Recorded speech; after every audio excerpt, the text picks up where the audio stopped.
Before you head to the dog park, you may want to listen to this next story. The county is putting on a free dog park etiquette class, and Casey says it's very necessary. Well, yeah, it is for more than just the dogs. Action News reporter Tina Patel live at Dog Fancier's Park.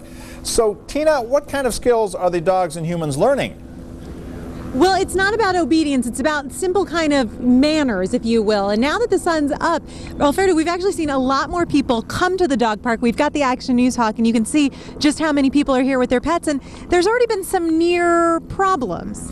Yeah, when you have a responsible dog handler, you can avoid a lot of problems. We watched a lady come in here with a big Great Dane, and she had the Great Dane held tight to her while she went to the area that she was going to let her dog play in, and another big Rottweiler came up to that dog. That could have been a potential problem if she didn't control her Great Dane, because the Rottweiler, even though he was not being aggressive, he was being overly interested in the Great Dane, and she knew that the tolerance level was high.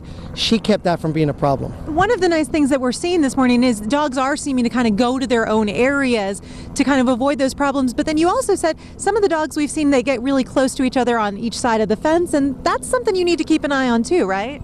Yeah, you know, manners are manners, whether you're behind a fence or not.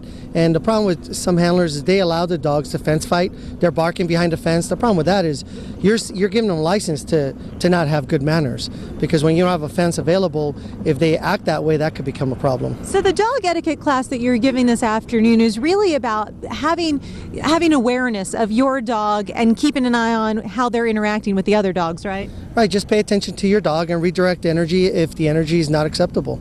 And that's the great thing about a park like we're at right now, Dog Fancier's, is that it's so big.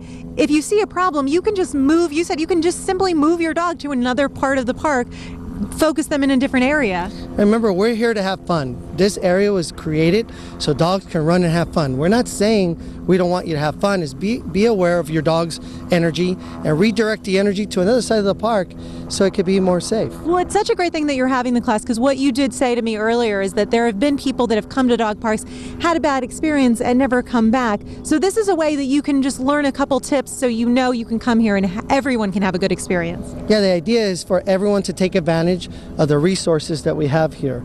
It's a great idea. We just need to have good manners.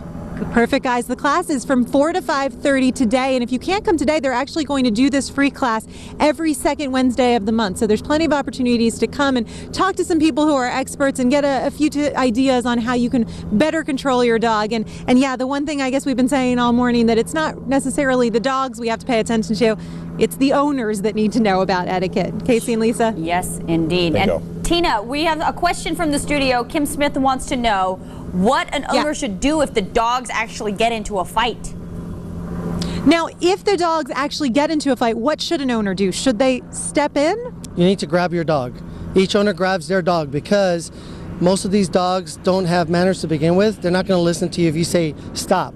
So you have to grab your dog and pull them away. Physically get in there, and actually that's what we saw this morning, is there was one owner who wasn't necessarily paying attention, and it's a good thing the other owner was. All right. Yeah. Good advice. Very good advice. Both of them need to get in there. Yeah. Thank you, Tina. Thank you, Tina.